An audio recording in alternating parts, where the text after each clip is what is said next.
Hello students, एक बार फिर स्वागत है आप सभी का आपके अपने YouTube channel smart study classes पर। तो सुन, आप सभी बहुत ज़्यादा कमेंट्स कर रहे थे सर इंपॉर्टेंट क्वेश्चंस का नेक्स्ट पार्ट अपलोड करो। वैसे आप सभी को पता है कि हमारा चौथा लेसन चल रहा है गतिमान आवेश और चुंबकत्व, जिसके 1 या 2 लेक्चर्स आपको देखने को मिलेंगे। और आज इसका जो नया लेक्चर है आज आपको देखने को मिलेगा शाम 4 बजे। शाम 4 बजे आपको चल कुंडली धारामापी जो है उसका अगला लेक्चर हम आपको प्रोवाइड करेंगे। तो आज आपको फिजिक्स की 2 वीडियो मिलेंगी। तो टेंशन न लें, सिलेबस की चिंता हमें भी है, बट स्टूडेंट मैंने आप सभी से बोला है कि हार्डवर्क के साथ साथ आप स्मार्ट वर्क करो। आपको अगर इंपॉर्टेंट क्वेश्चन साथ के साथ मिलते जा रहे हैं तो इनको तैयार करते जाओ, क्योंकि बोर्ड परीक्षाओं में इन्हीं से ज़्यादातर क्वेश्चन पूछे जाते हैं। तो इसको कहते हैं स्मार्ट वर्क। तो हम आपकी तैयारी बेस्ट तरीके से कराने की कोशिश करें, जितना आप सभी के लिए बेस्ट हो सकता है वही स्टूडेंट हम आप सभी के लिए प्रोवाइड करते हैं। तो ये सीरीज आप सभी के लिए बहुत ज़्यादा जरूरी है, इसलिए इसको हम रेगुलर बेसिस पर प्रोवाइड नहीं कर पाते, बट 2 या 4 दिन में आपको इसकी वीडियो जरूर मिल जाती है। चौथा लेसन, अब मैं देखो चौथे लेसन के आपको 2 पार्ट दूंगा, ठीक है। एक पार्ट तो आज आपको मिलेगा, एक पार्ट आपको कुछ टाइम बाद देखने को मिल जाएगा, क्योंकि देखो ज़्यादा से ज़्यादा क्वेश्चंस तैयार करो। अगर आपका सपना है 90+ स्कोर करना, तो देखो हमें हार्डवर्क के साथ स्मार्ट वर्क भी करना है, जिससे हमारी तैयारी बेस्ट तरीके से हो सके, ठीक है। तो देखो गतिमान आवेश और चुंबकत्व में वैसे बहुत सारे इंपॉर्टेंट क्वेश्चंस हैं, बट यहाँ पर मैंने 10 लिखे हैं, और पार्ट 6 में भी यहाँ तक आपको 10 इंपॉर्टेंट क्वेश्चंस ही कराऊंगा। और अभी देखो थोड़ा ज़्यादा बड़ी वीडियो ना प्रोवाइड करने का रीज़न, अभी थोड़ा थ्रोट में इन्फेक्शन चल रहा है। मैं आपको कई बार बहुत बता चुका हूँ स्टूडेंट, मैं ज़्यादा नहीं बोल पा रहा, बट फिर भी मैं कोशिश करता हूँ कि आप सभी के लिए पढ़ा सकूँ। 10th वाले बच्चे परेशान है बेचारे, उनको हम वीडियो नहीं प्रोवाइड कर पा रहे हैं, क्योंकि उनको नहीं पता है कि मेरी प्रॉब्लम क्या है, ठीक है।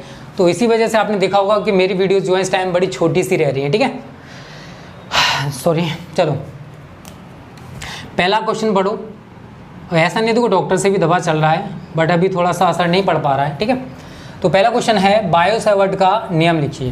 तो देखो बहुत ज़्यादा पूछा जाता है बायो सेवर्ट का नियम। तो इसके लिए हम क्या करेंगे, एक धारावाही चालक बनाएंगे और इस पर हम कोई अल्पांश ले लेंगे, मतलब छोटा सा टुकड़ा, छोटा सा खंड, ठीक है। ये हमने अल्पांश ले लिया। अब इस धारावाही चालक में, मतलब इस चालक में हम आई धारा प्रवाहित कर रहे हैं। कितनी धारा, आई, और इसके कारण हम किसी बिंदु पर चुंबकीय क्षेत्र ज्ञात करना चाहते हैं। तो हमने इससे r दूरी पर, मतलब इस अल्पांश से चालक से r दूरी पर कोई बिंदु P ले लिया, और जहाँ पर चुंबकीय क्षेत्र है आपका नीचे की ओर, जिसको हम डेल्टा B से रिप्रेजेंट करेंगे, ठीक है। और इस अल्पांश में भी धारा प्रवाहित होगी, और इस अल्पांश की लंबाई है डेल्टा L। अब ये अल्पांश है, अल्पांश को बिंदु P से ये रेखा मिला रही है, और इन दोनों के बीच एंगल है स्टूडेंट थीटा। तो जो धारावाही चालक यहाँ लिखोगे, किसी धारावाही चालक में, किसी धारावाही चालक के अल्पांश के कारण, अल्पांश के कारण बिंदु P पर उत्पन्न चुंबकीय क्षेत्र, उत्पन्न चुंबकीय क्षेत्र निम्न बातों पर निर्भर करता है, निम्न बातों पर निर्भर करता है, ठीक है। अब देखो कौन कौन सी बातें स्टूडेंट, वो मैं आपको बताने वाला हूँ। नंबर 1, नंबर 2, नंबर 3, नंबर 4, मतलब 4 बातें हैं जिन पर डिपेंड करेगा डेल्टा बी का मान। तो पहला चीज़ है स्टूडेंट कि जो बिंदु P पर डेल्टा बी का मान है वो इस चालक में प्रवाहित धारा के अनुक्रमानुपाती होता है। तो यहाँ क्या लिखोगे, यह अल्पांश में प्रवाहित धारा के अनुक्रमानुपाती होता है। किसकी बात कर रहा हूँ मैं, बिंदु P पर जो चुंबकीय क्षेत्र उत्पन्न होगा उसकी बात कर रहा हूँ। तो यहाँ पर पहले पॉइंट में लिख सकते हो डेल्टा बी प्रोपोर्शनल आई, इक्वेशन नंबर फर्स्ट बना दोगे।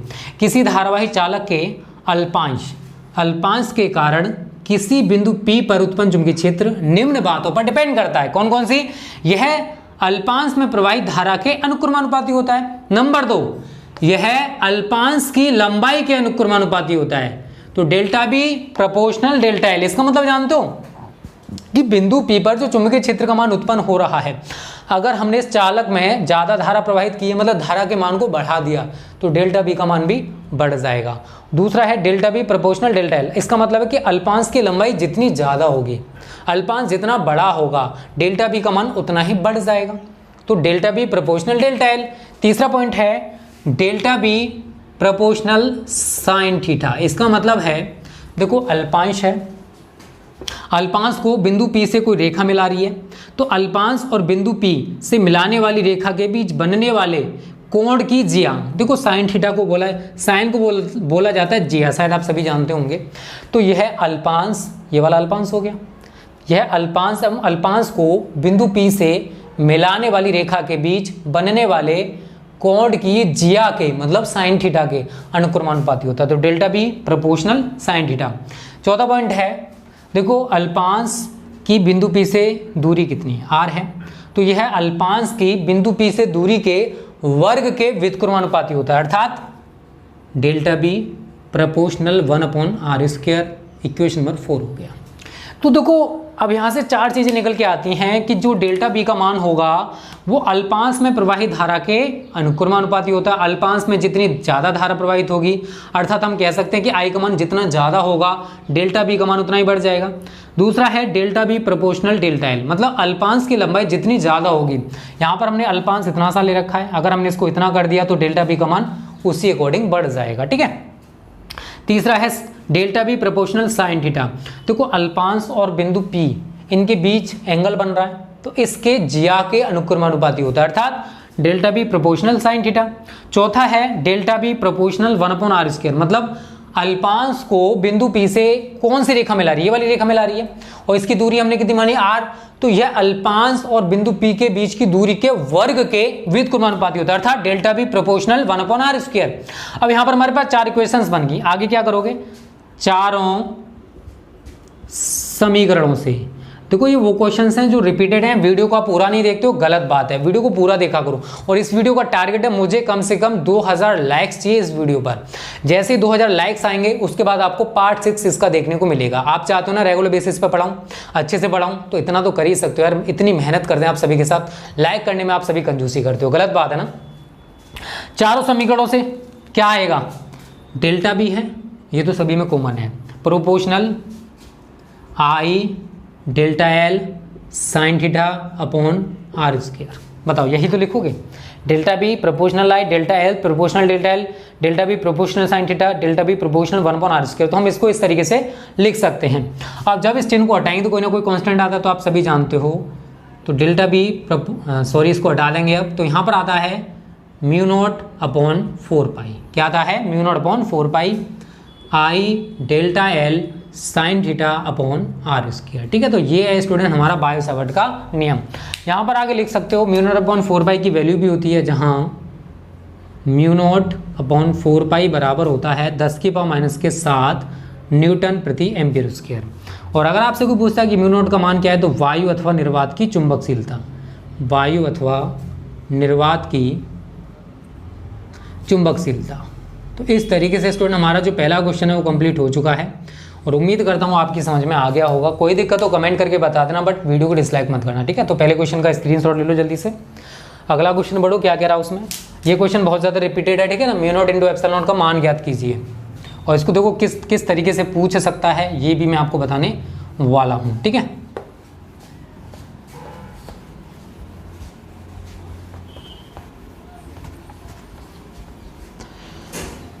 देखो स्टूडेंट यहाँ क्या लिखा हुआ है, यहाँ लिखा हुआ कि μ0 × ε0 का मान ज्ञात कीजिए। तो आंसर नंबर 2 कैसे ज्ञात करोगे, सारी चीज़ें समझो। तो स्टूडेंट देखो अभी मैंने आपको बताया है कि μ0/4π कितना होता है, 10⁻⁻7 न्यूटन प्रति एम्पीयर स्क्वायर।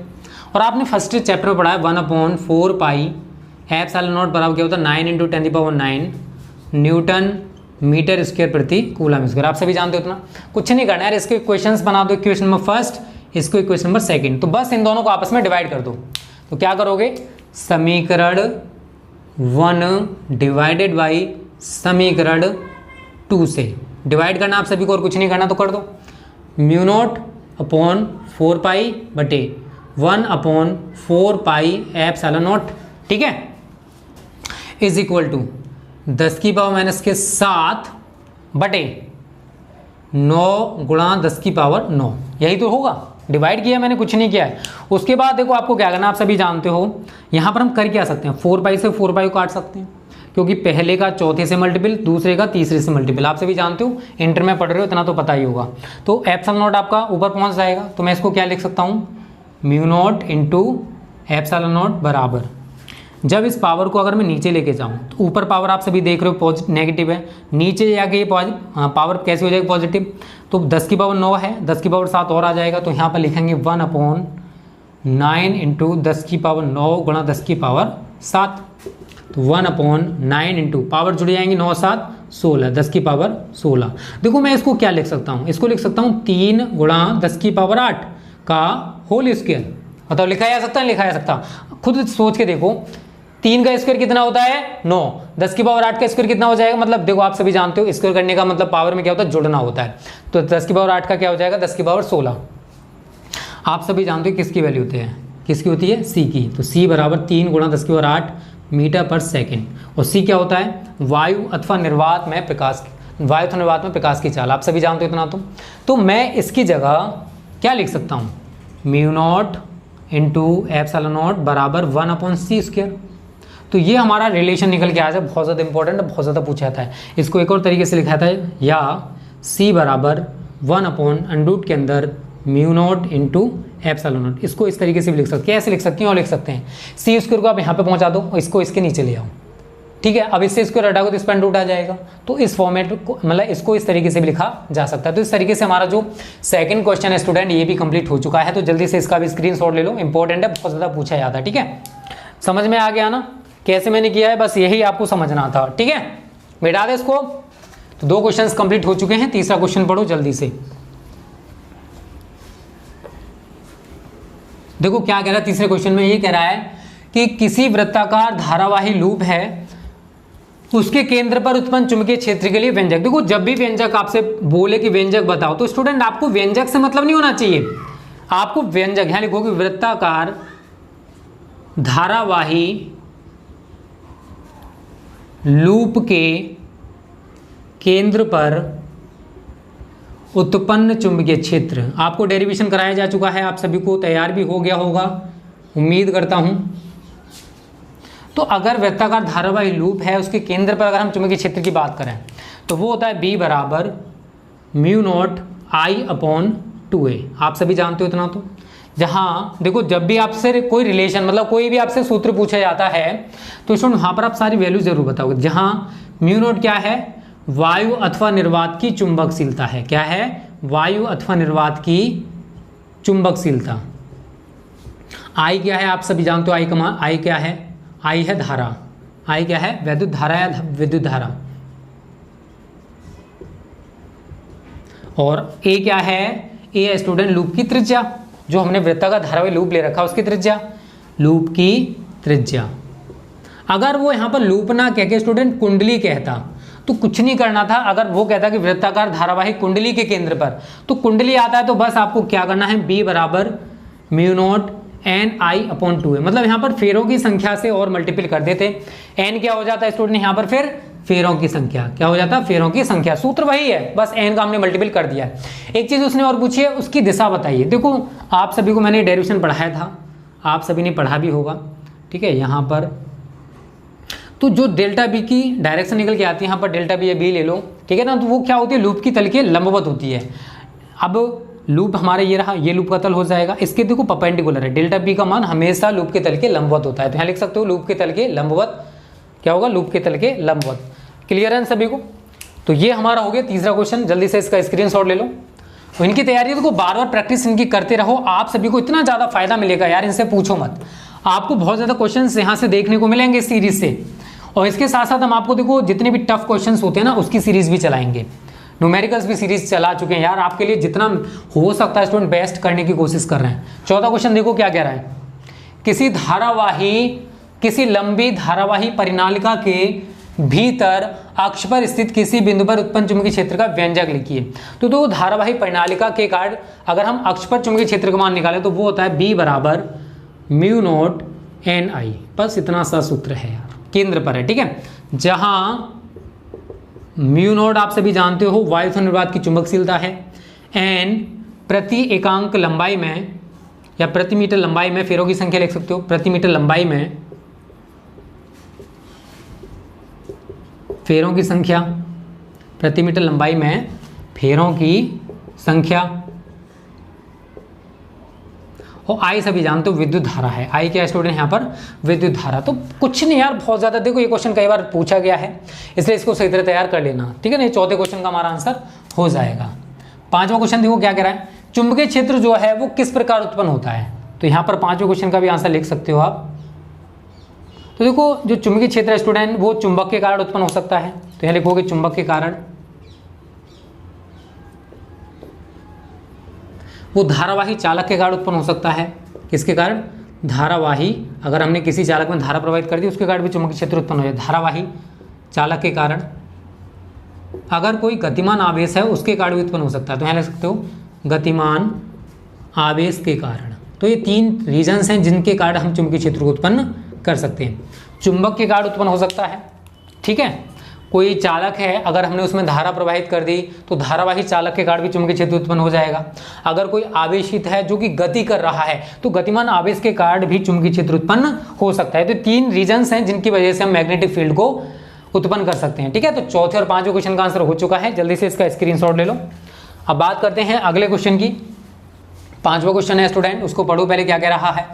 इसमें कह रहा है कि लॉरेंज बल क्या है। तो स्टूडेंट जब कोई आवेशित कण एक समान चुंबकीय क्षेत्र में गति करता है तो उस पर लगने वाले बल को लॉरेंज बल कहते हैं, ठीक है। आंसर नंबर 6 देख लो, लॉरेंज बल।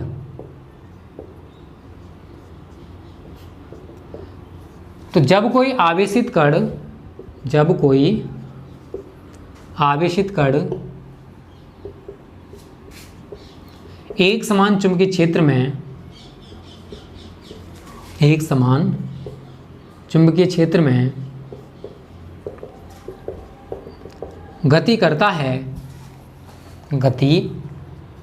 एक समान चुंबकीय क्षेत्र में गति करता है तो उस पर लगने वाले बल को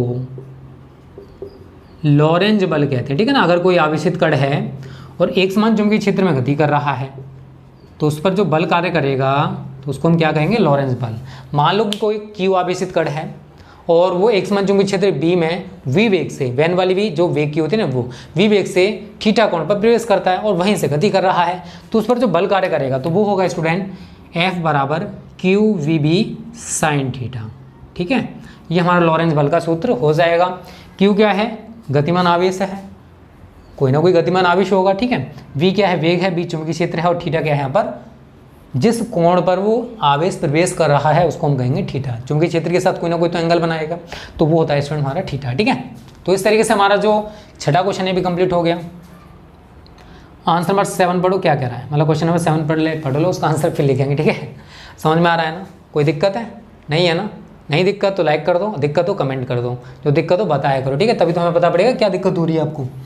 एक आवेशित कण है, किसी एक समान चुंबकीय क्षेत्र में तिरछा प्रवेश करता है तो कण का मार्ग क्या होगा। देखो आप सभी को मैं डेरिवेशन करा चुका स्टूडेंट कि अगर कोई आवेशित कण है, अगर वो चुंबकीय क्षेत्र के लंबवत प्रवेश करता है तो उसका पथ होता है स्टूडेंट वृत्ताकार। कब, जब वो लंबवत प्रवेश करेगा। समझ लो ये चीजें छोटी छोटी। लंबवत प्रवेश करेगा तो कैसा पथ होगा उसका, वृत्ताकार। लेकिन अगर वो तिरछा प्रवेश करता है, मतलब कोई ना कोई एंगल बना के प्रवेश कर रहा है तो स्टूडेंट उसका जो पथ होगा वो होगा कुंडली के आकार का, हेलिक्स, कुंडली के आकार का। तो आपको दोनों चीजें याद रखनी है। अगर चुंबकीय क्षेत्र के लंबवत प्रवेश कर रहा है तो उसका पथ कैसा होगा, वृत्ताकार होगा। लेकिन तिरछा प्रवेश करता है तो उसका मार्ग क्या होगा कण का, वो कुंडली के आकार का होगा, अर्थात हेलिक्स के आकार का होगा, ठीक है। 8वां क्वेश्चन भी यहीं पे देख लो जिससे कि आप एक साथ स्क्रीनशॉट ले सको। चुंबकीय क्षेत्र का मात्रक एवं बेमा बतानी है। तो देखो मैं आप सभी को बता चुका हूँ जो मैग्नेटिक फील्ड होता है इसके 4 मात्रक हैं। कितने मात्रक हैं, 4।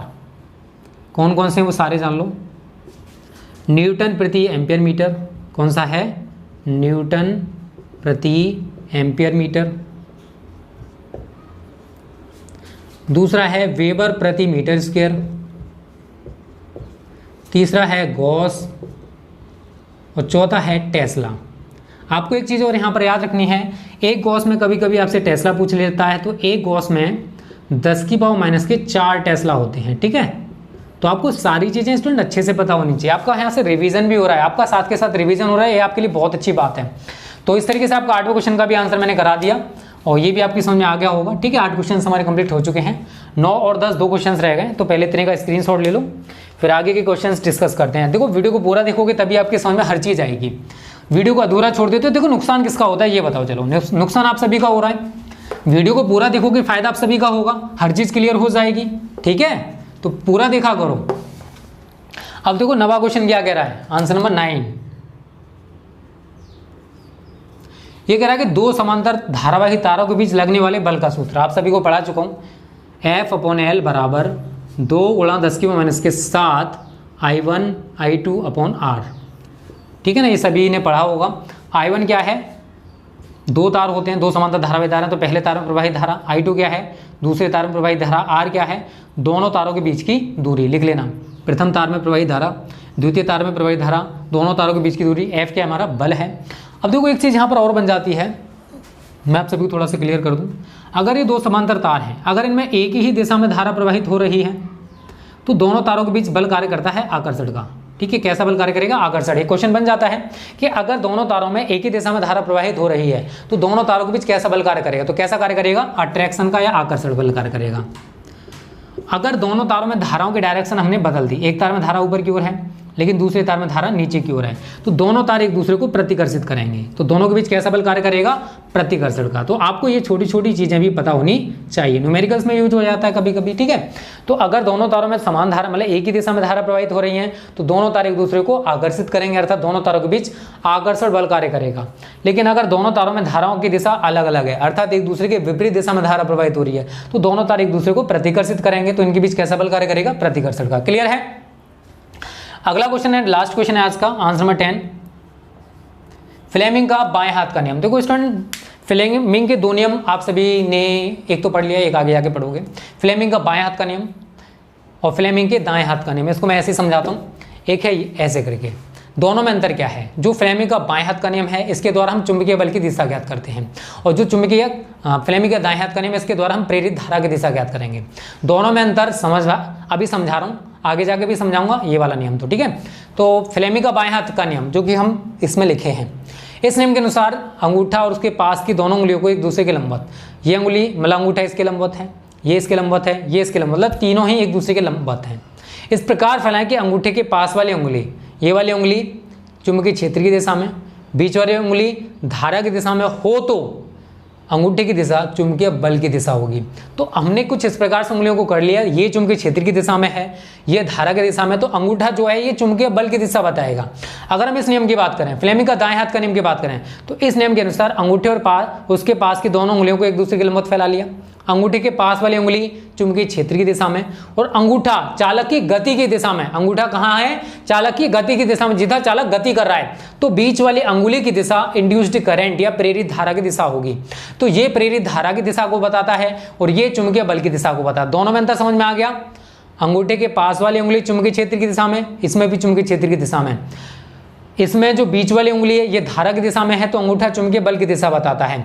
ये वाली चुंबकीय क्षेत्र की दिशा में, अंगूठा चालक की गति की दिशा में, तो जो बीच वाली अंगुली है, ये वाली अंगुली ये प्रेरित धारा की दिशा बताएगी। तो स्टूडेंट ये 10 इंपॉर्टेंट क्वेश्चंस हैं और उम्मीद करता हूँ ये 10 के 10 आपको क्लियर हो गए होंगे। कोई भी दिक्कत हो कमेंट करके बता देना। और हाँ, आज आपको फिजिक्स की एक और वीडियो मिलेगी जिसमें आपको मैं चल कुंडली धारा मापी का जो पहला टाइप है, पहला प्रकार है, वो बताने वाला हूँ। तो उम्मीद करता हूँ ये वीडियो आपको पसंद आई होगी। अच्छी लगी है ना, लाइक कर दो। और इस वीडियो का टारगेट है 2000 लाइक्स, इतना तो कर ही सकते हो यार। वीडियो को ज़्यादा से ज़्यादा शेयर किया करो जिससे आपकी तरह और भी स्टूडेंट्स इसका फायदा उठा सकें। Okay students, thank you. जय हिंद, जय भारत।